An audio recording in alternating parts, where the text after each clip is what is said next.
Dario Benuzzi, ci ho messo 30 anni a conoscerti, mi hai detto che devo darti del tu, sarà difficilissimo per me.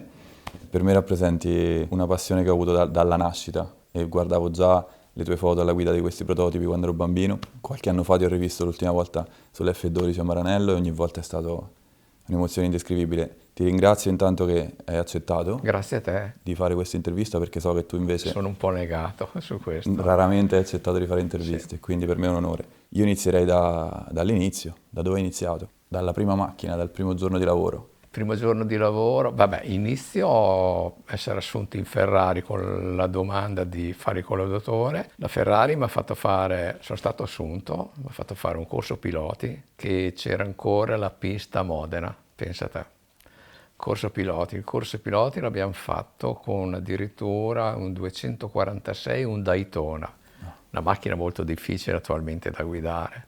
E poi un corso collaudatore, ho passato tutti e due i corsi, ho iniziato e sono stato assunto nel reparto esperienze, veicolo direzione tecnica, ho iniziato a fare chilometri, era questo l'iter della Ferrari, fare chilometri di durata sul Daytona e sul 246, tanti chilometri a turno, e quando non si guidava, perché a quei tempi le macchine magari che facevano durata si rompevano, andavano in officina, si lavorava in officina, si facevano dei corsi di messa a punto, di carburazione, si andava alla Weber a Bologna, si facevano dei corsi in Fiat Sangone, in Fiat, se non guidavi lavoravi in officina, imparavi ad andare in sala prova motori, smontare i motori, fare fasatura, andare al montaggio cambio. Poi la Ferrari era più piccola, una parte di assemblaggio motori qua là si faceva proprio al veicolo, hai capito?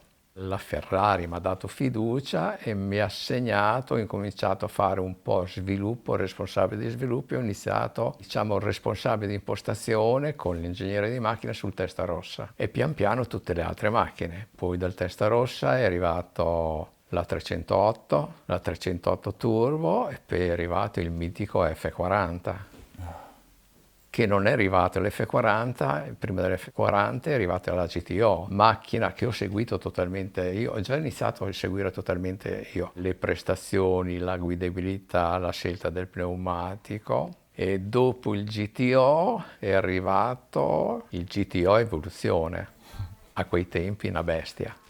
Perché morì quella macchina?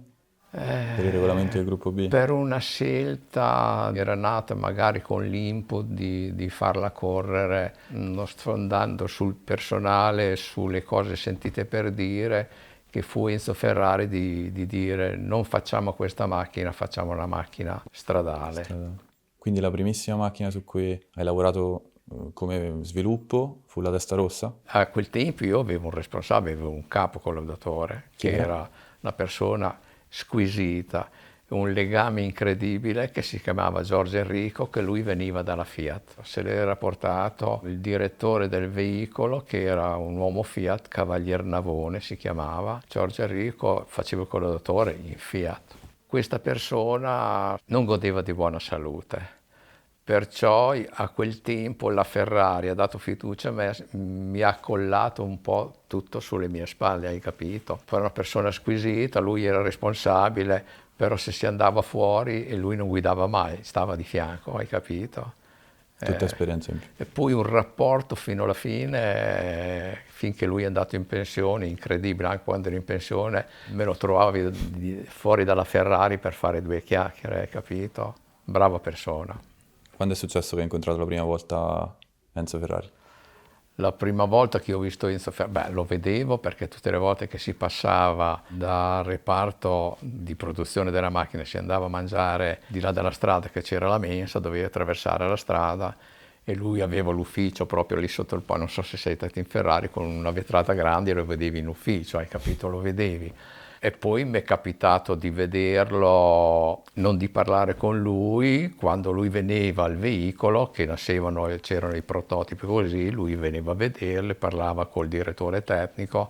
Parlare con lui, ci ho parlato, ho avuto l'onore di parlare con lui, è stato in occasione che l'ingegner Materassi fece arrivare lui è responsabile anche dei motori, l'ingegner Materassi fece arrivare, noi andavamo con il turbo KK, che usava la Formula 1. Materassi fece arrivare gli HI giapponesi, che io provai, cavolo c'era una differenza enorme, però la direzione tecnica, che era Bellei, disse non pensate neanche di andare con questi turbocompressori giapponesi, perché la Formula 1, poi te l'avrà raccontato lui, va con i KK, se lo impari il commendatore, si diceva commendatore, ci licenzia tutti.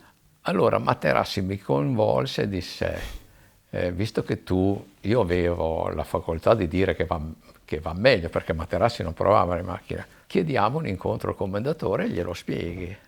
E allora in quell'occasione lì andammo un mattino, mi ricordo come fosse ieri, andiamo dal commendatore, che dice il commendatore in dialetto, io te lo dico in italiano, cosa c'è?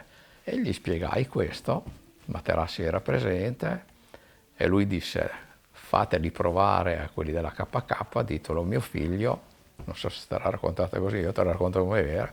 Andò a finire che loro dissero sì, vanno meglio dei nostri, faremo il possibile per arrivare a questo, poi non hanno fatto niente, siamo andati con gli HI, e perciò che la Ferrari poi ha cominciato ad avere gli HI.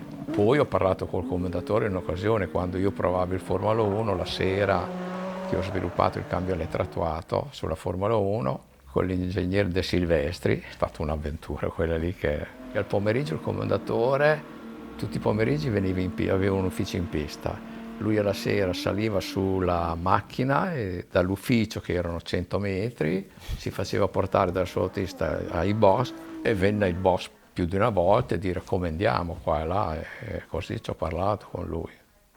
Materazzi, visto che l'abbiamo nominato, abbiamo fatto una bella intervista molto lunga e molto dettagliata.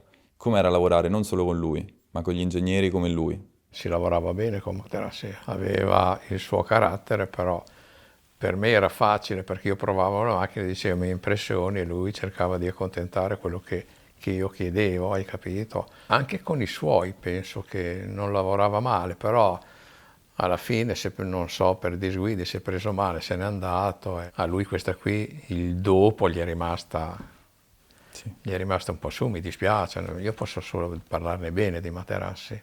L'ho visto anche dopo, hai capito, fuori dalla Ferrari. Una macchina di cui si parla troppo poco è la GTO, che secondo me è una delle più belle della storia ed è una madre dell'F40, perché poi... È nato il GTO che ho seguito io, no? Poi il GTO si poteva fare qualcosina di meglio, ma c'era l'input di usare la GTO solo una marca di gomme. Poi sai, il sottoscritto che si lamentava, ne ho provate anche delle altre, si poteva fare qualcosina di meglio. Però si fanno dei compromessi un po' sull'assetto. La GTO è una macchina fantastica, hai capito? Poi la GTO era una macchina che aveva il servofreno, hai capito? Era una 308 elaborata, una facilona da guidare. Dopo che ha cancellato il GTO, quando il sottoscritto sale sull'Evo, arriva Michelotto che porta su, tu lo sai che tutte le macchine prototipali le fa Michelotto, Certo. che è un grande da quel lato lì. Arriva la GTO Evo, che è servita, poi dall'Evo è partita l'F40. E lì provi una macchina che pesava 1100 kg, aveva 600 cavalli. Io ho caricato un ingegnere che si chiama Cimatti, che lavora ancora in Ferrari, no, adesso si è licenziato. Cimatti, l'ho caricato, gli ho fatto fare un giro sulle colline qui, perché la macchina leggera, un po' di esperienza ce l'avevo, hai capito? Ha scritto un libro, si è scritto un libro delle emozioni, ti giuro. Per un giro? Sì, il giro, per lì ero diventato un ingegnere del veicolo. Poi lì ne sono stati fatti 2 prototipi, 3. Il terzo non è andato in strada perché hanno detto basta, ti fermi qui. Non potevano neanche andare più, non erano omologate quelle macchine lì, però le hanno comprate. So che poi uno l'aveva comprato uno che aveva una ceramica, l'altro un certo signore, un Milani, che era socio di Michelotto. Ci sono ancora in giro quelle 2 macchine lì, penso. E da lì è partito l'F40.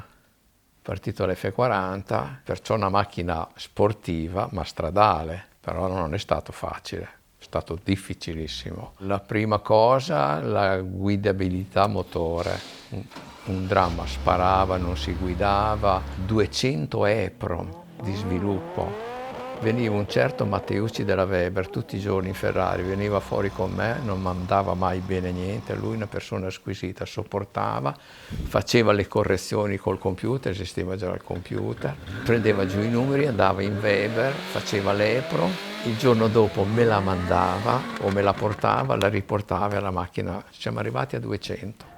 Tu pensa a tutte le prove che si è fatte da Wastegate su questa macchina. Infatti, pure a livello di motore qua. A livello di motore. Mezza macchina qua era Si motore. andava fuori con la chiave di 13 e la brugola. Non sto scherzando. Ci credo. Chiave di 13 e la brugola. Ci credo. Poi dovevi provarla sia al mattino che durante il giorno, perché se la provavi al mattino interveniva l'overboost, ti tagliava il motore, perché con l'aria fresca.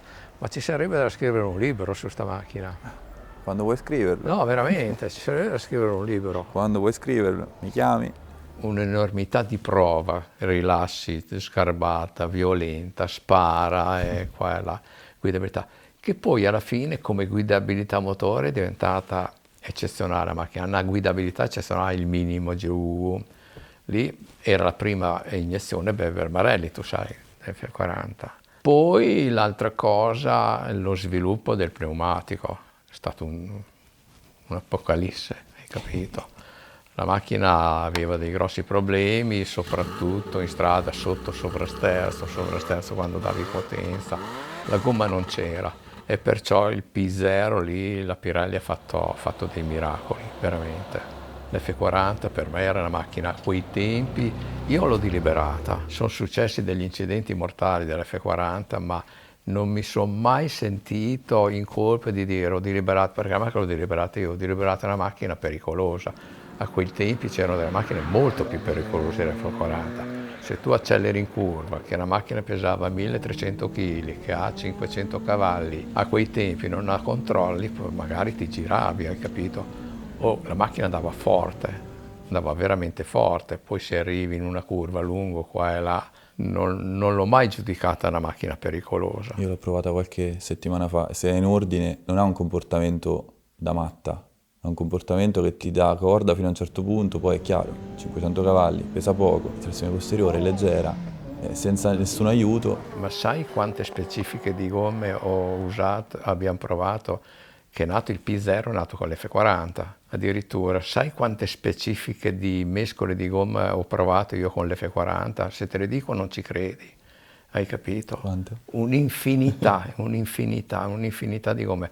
La Pirelli addirittura venne l'ingegnere Mezzanotte, che era responsabile della Formula 1, mi raschiava lui sul camion con la raspa il fianco delle gomme per trovare il compromesso della macchina per renderla equilibrata giusta. Un grande lavoro su quella macchina. È una macchina che dicono tutti che qualsiasi minima modifica che gli viene fatta la cambia completamente, la rovina completamente. Sì, sì. Le gomme, vabbè, modifica enorme, però anche modifiche molto più leggere. Non va toccata la macchina. Non va toccata, lo diceva Alesi questo. Sì. L'altra cosa impegnativa, l'F40, il flottamento dei dischi, perché sai che il dischi è fissato su una campana. Lì una marea di prove, perché quando non frenavi andavi in strada, cominciava a vibrare il disco, entravi i cilindri in dritta, andava a frenare, la prima frenata andava in fondo il pedale. Le prove dei freni, abbiamo speso una marea di prove, un ingegnere che purtroppo non c'è più, una bravissima persona che veniva dal reparto corse con Brembo sui dischi freni, che quante le campane, i bulloni perché sfarfallavano, e perciò tu usavi la macchina in strada qui normale, sai, freni, non succede niente, freni sempre perfetti, andavi in autostrada, innescava simi il disco, simi, allontanavi il cilindretto, tu andavi a frenare, cavolo, il pedale andava in fondo. Che su questa non era proprio una bella sensazione, mi sa. Però l'abbiamo risolto. Lì è stato marea di prove, anche quella lì. È stata una macchina che si è fatta rispettare. Frena però, eh? La macchina frena, ti dico, un poco esperto che non ha fatto il sviluppo della macchina ti dice subito, cavolo, però la macchina è abituato che adesso vai in ABS, vai sui freni al bloccaggio con 20 kg, con un carico di 20 kg sul pedale. Qui ce ne vogliono 50 per andare al bloccaggio o 60, ma la pompa freni è stata scelta dal sottoscritto, perché se tu facevi un bloccaggio con un carico di 15-20 kg, prova di panic stop in spavento, bloccavi e andavi dritto. Perciò qui devi spingere, la macchina frena, ci fai l'abitudine, carico e distanza, la riesci a apprezzare, ma non potevi fare un carico di 20 kg, no. di 30 kg. Comunque la sensazione che ne viene fuori è un po' un freno di macchina da corsa che è bello, Cioè ci vogliono le gambe, sia con la frizione che col freno.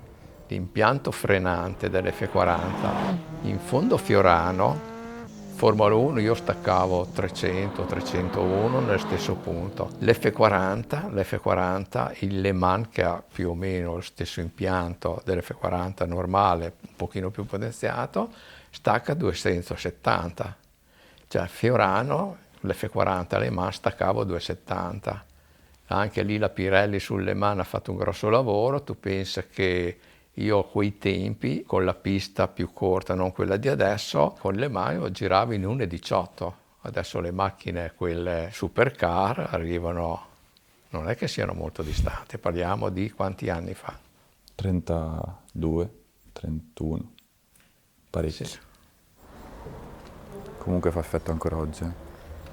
Questa macchina sarà sempre una bella macchina. Tempo di oggi sono passati tanti anni, appena ci sali sopra rimani impressionato, senti il bisogno della guida assistita, del servofreno, ma dopo un po' che la guidi ma anche su pista, pur avendo una guida non diretta, vedi lo stesso il pregio perché la macchina non ha sottosterzo, perciò vedi la macchina che dai più angolo volante, però la macchina è equilibrata e ha tanta stabilità sul posteriore questa macchina.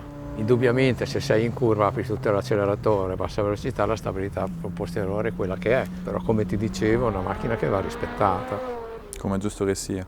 Sì. Te la ricordi la prima volta che hai portato l'F40 in strada? Primo prototipo?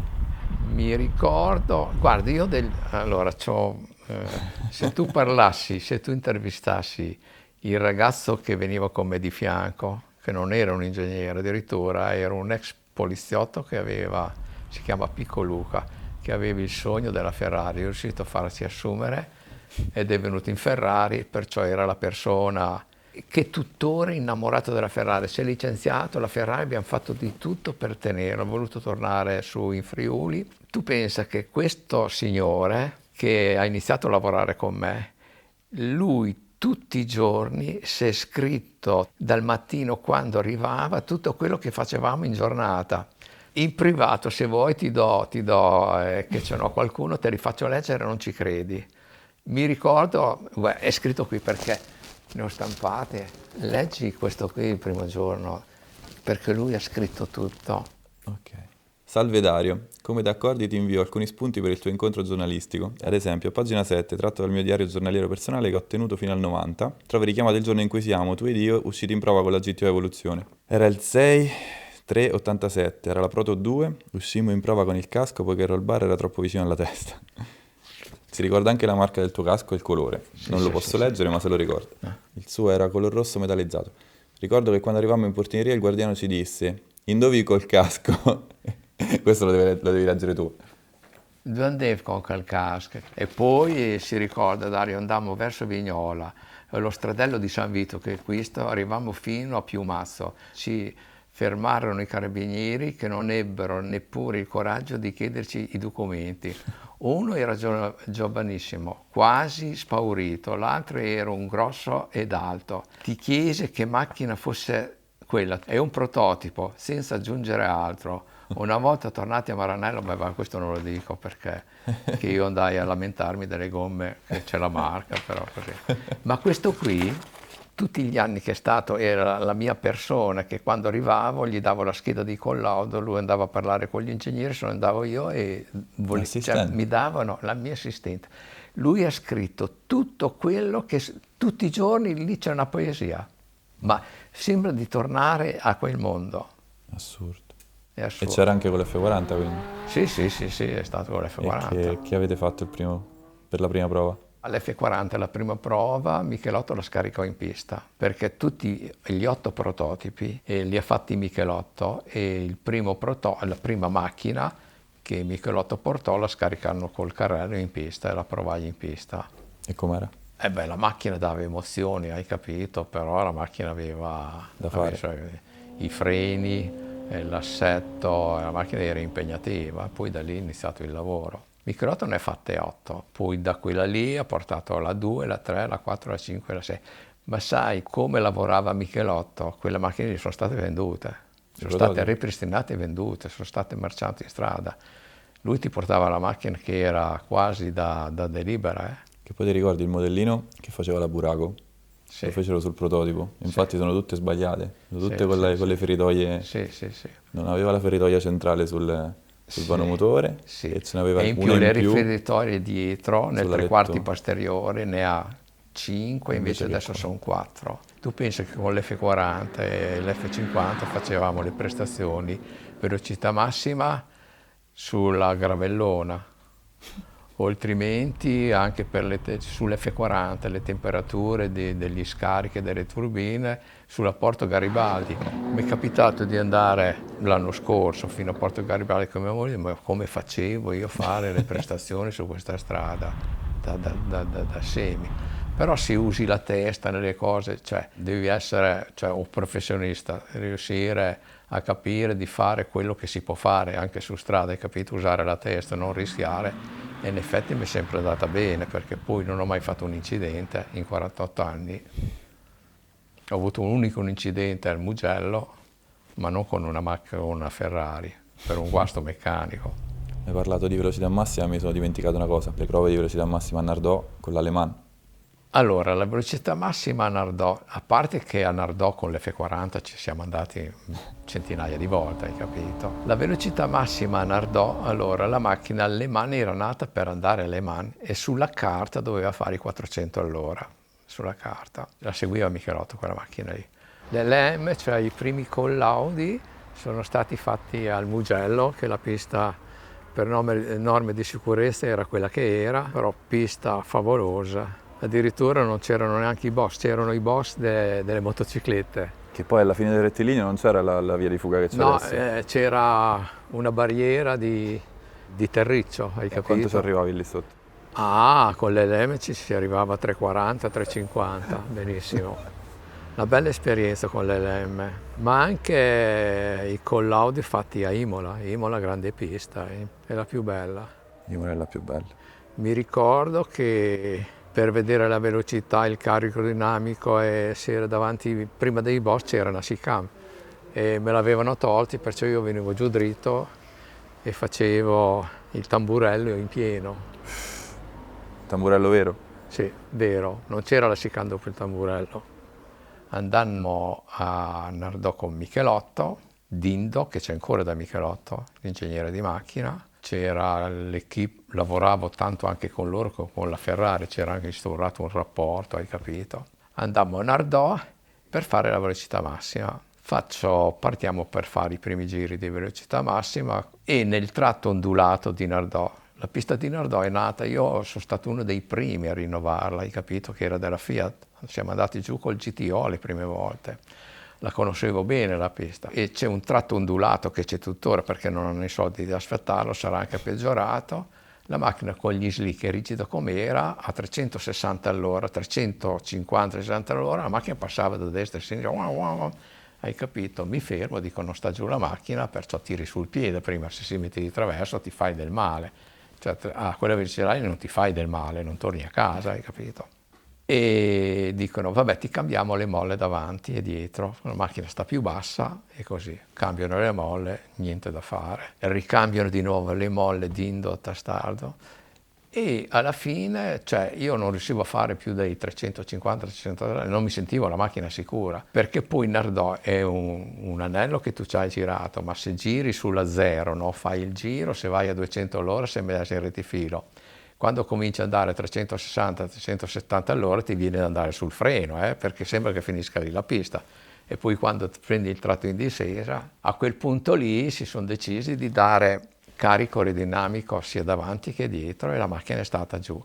Però ho fatto, questo te lo dico perché poi io avevo un display che prendevi i giri del cambio, avevo un display, mi ricordo sempre il rosso che vedevo la velocità reale, e nel tratto in discesa così sono riuscito a fare 391 e sembrava di volare, vedevi il mare quando avevi il vento a favore, di media ho fatto 367, 370, comunque ufficiale 367, che era un bel andare, che era un bel andare.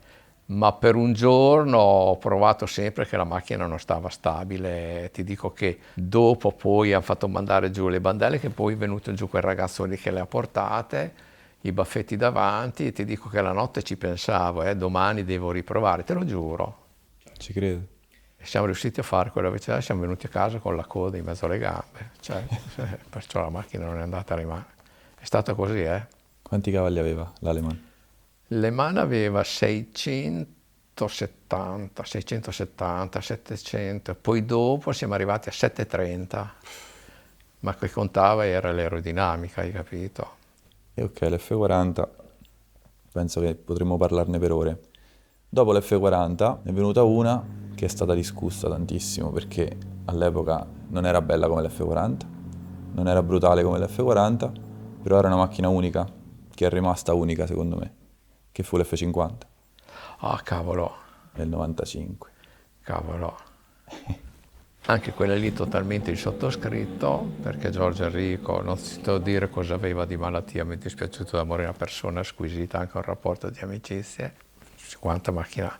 Allora, di progetto, la macchina lì mi sono divertito con l'ingegnere della casa, vero ingegnere di macchina, lavorando poi con Panini, che era quello che ha impostato la macchina alla guida. E lì è stato un progetto molto molto difficile ma affascinante. Allora, tanto per cominciare, tu cambio Ferrari, tic tic tic tic.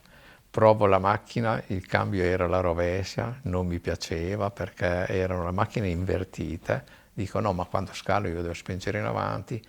Il cambio l'aveva progettato l'ingegnere Bellei, viene a parlare con me, ma sei sicuro qua e là? Convinto, cambia il cambio.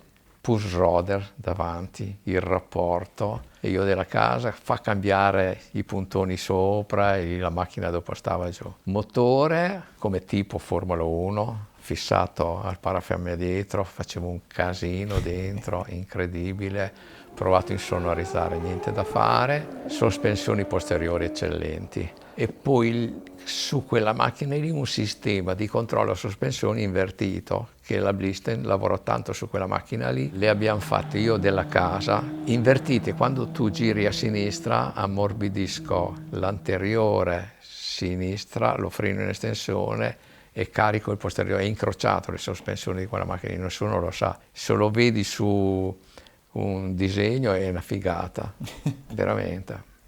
L'handicap di quella macchina lì, che mi sono battuto, mi hanno cambiato il rapporto guida, l'handicap di quella macchina lì, non avere la servoguida assistita e il servofreno. La macchina è leggera, ma se la guida è una macchina pesante, non è divertente. Bella macchina però, grande macchina di progetto, Sospensione attaccata al motore, al cambio, grande macchina, veramente. Di progetto molto meglio dell'F40, la cellula in carbonio, cioè la macchina è eccellente. Penso che sia stato il cambio più bello che ho mai provato. Il veramente. cambio è una... Più bello di tutti. Ma se tu pensi che mi lamentavo con l'ingegnere Panini, che è stato quello che l'ha impostata e progettata, c'era anche un rapporto di amicizia tutte le volte, anche che lo vedo adesso, che in pensione se lo vedo in paese dico ricordati della guida, che io volevo la guida assistita. Lui no, ti cambio il rapporto, non me l'hanno fatta, però l'ingegnere Cimatti, che era responsabile del veicolo esperienza, mi ha detto ti voglio contrattare, ho mandato un F50 da Michelotto, ti montano una macchina con l'idroguida. Quando l'ho provata avrei comprato la macchina, Sì. però era un prototipo unico solo, sì. Tu hai deliberato, cioè hai collaudato anche un bel po' di Formula 1. Allora, io sono partito, ti racconto questo, mi chiamo un giorno, vabbè io seguivo l'F40, la 333 ho seguito anche, ho sviluppato la 333 che aveva il motore dell'F50, 037. Bell'articolo è quello lì, bell'articolo, divertente, solo il rumore del cambio. Ci credo. Mi chiamo un giorno Piero Ferrari, mi dice, ascolta Dario, avremmo intenzione di portare avanti un progetto col cambio al volante, non elettroattuato. E magari abbiamo pensato a te perché è una cosa un po' in segreto, qua e là, e visto che tu hai esperienza, poi non è che ci sia da andare forte qua e là. Però cavolo, io seguivo 33, F40, tutte le macchine di sviluppo, Ma no, nel frattempo parlati con l'ingegnere De Silvestri, che è di là in Formula 1, che è il cambista che segue il cambio. Vado da De Silvestri, una persona squisita. Sì, sì, sì, sì, dai, dobbiamo fare questo lavoro. Allora vai di là in Jazz, che c'è un turbo, ti prendono il posto guida, ti fanno il sedile e poi, visto che il cambio è montato su un turbo, una macchina da gare, era un turbo, magari quelli dell'anno prima, non mi ricordo più, faccio il sedile, preparano la macchina, mi hanno detto però tanto per cominciare ti fai sull'abitudine, vai in pista che ti portano un Formula 1 cambio meccanico, così no? E nel frattempo ti portano anche quella cambio elettroattuato, però era un Formula 1, era un turbo, Provo le due macchine, i primi giri parto, bam, bam, bam, bam, bam, bam, cambio meccanico, tic tic tic tic, mi sono chiesto io, ma Dio buono, dicono che fa male le mani, ma ti tirava dentro le marce, frenava da Dio. Essendo abituato a guidare un F40, un Le Mans, un 333, non sono andato forte perché bisogna sempre usare la testa, non fare brutta figura, e sono andato abbastanza. Allora mi mettono a boss, mi ha detto, oh, viene Piero Ferrari, questa qui la posso raccontare, viene Piero Ferrari che era venuto a vedere perché però anche il primo cambio elettroattuato, che aveva poi dei problemi dopo, viene sulla macchina, tiro sulla visiera, mi ha detto allora, ho detto io, adesso te lo dico in italiano perché non capisci il dialetto, ho detto ma non va mica. Fa come non va mica? Secondo me non va, perché la Formula 1, chi non la prova, dà un'impressione, la macchina va forte, però essendo abituato a guidare la macchina di 1300 kg in pista, deriva, la controlli, Formula 1 e le giri, bam, bam, bam, bam, fai la curva per il filo, fai bam, bam, bam, sei già, arriva giù carico di rallenta. Frenare, dicevano, vedi dove frena, cavolo, frena perché devi fare la curva, ma potresti fermare ancora molto più giù, ma veramente, Cioè quando freni torni indietro la macchina, sai che non c'è beccheggio, frena. E perciò dà l'impressione che la macchina è una facilona, diventa difficile fisicamente.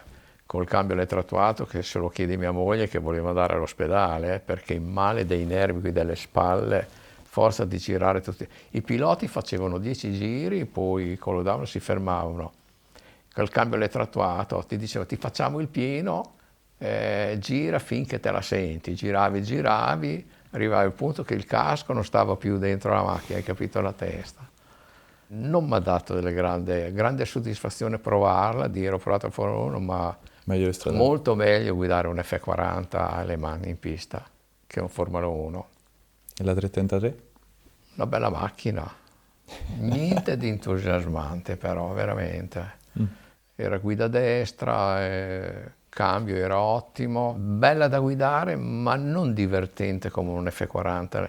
E la macchina era pesante, ingombrante, ma non ci mettevi del tuo, hai capito? Molto difficile fare le correzioni, la dovevi guidare un po' come la Formula 1.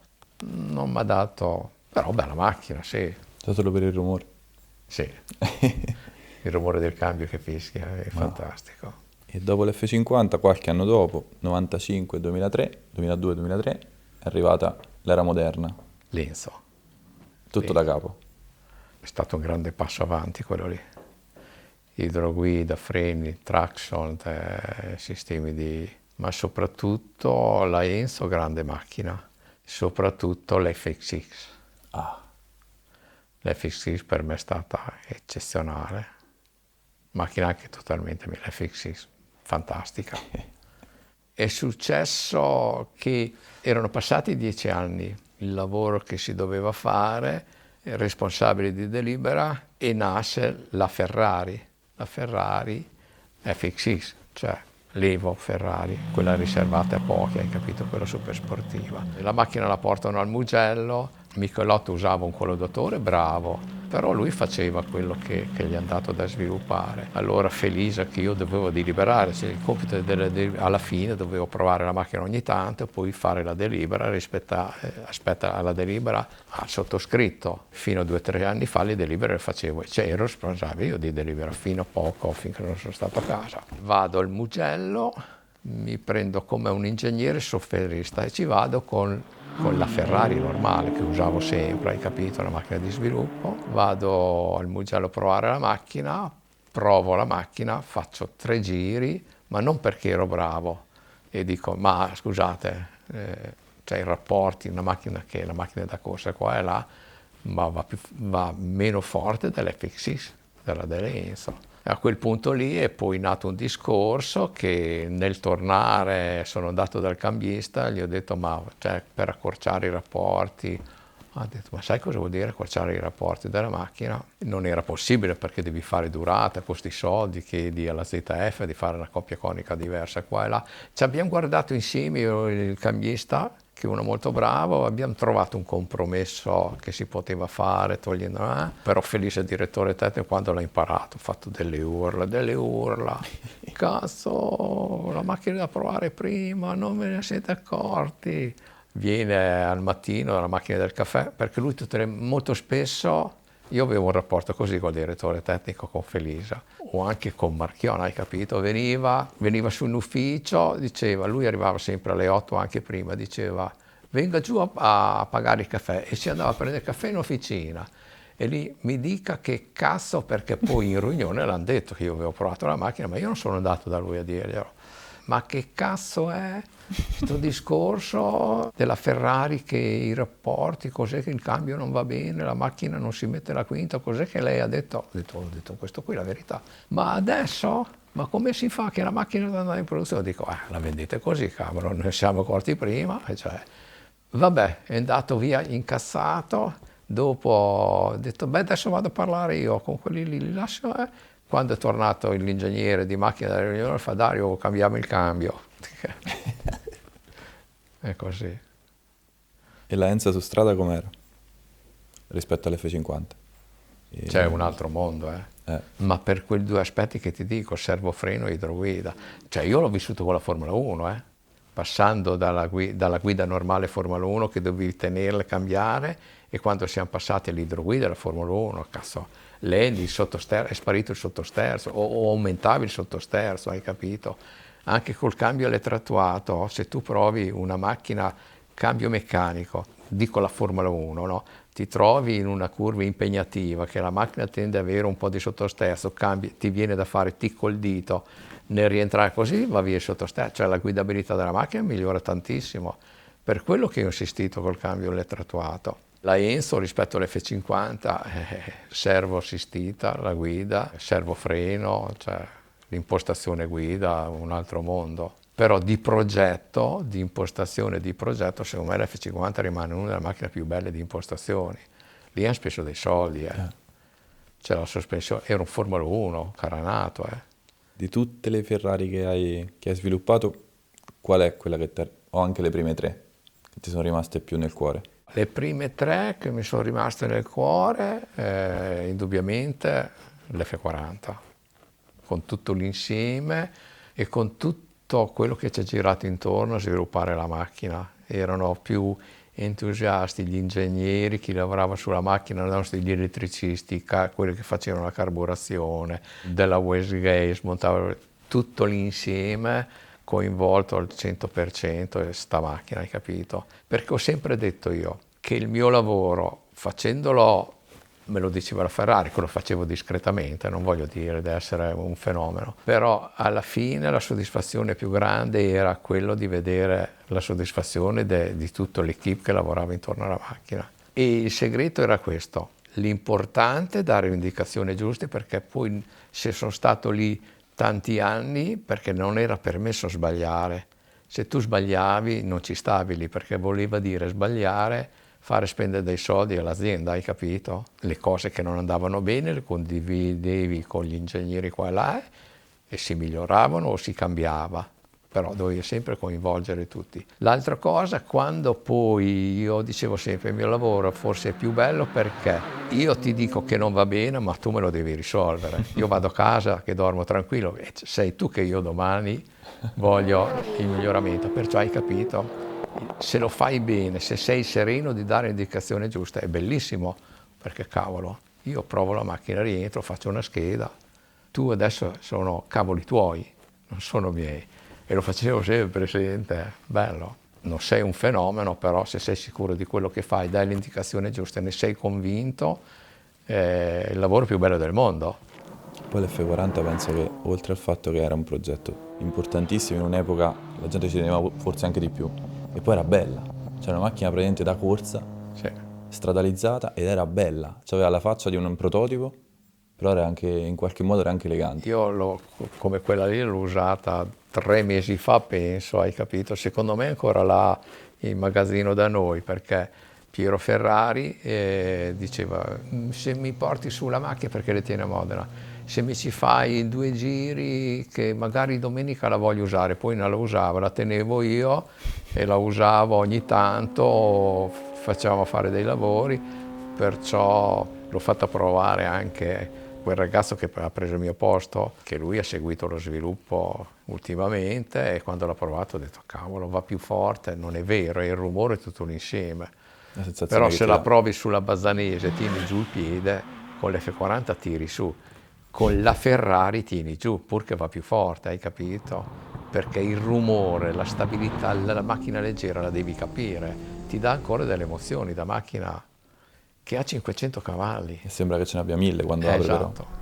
perché ne senti 1000 là dentro.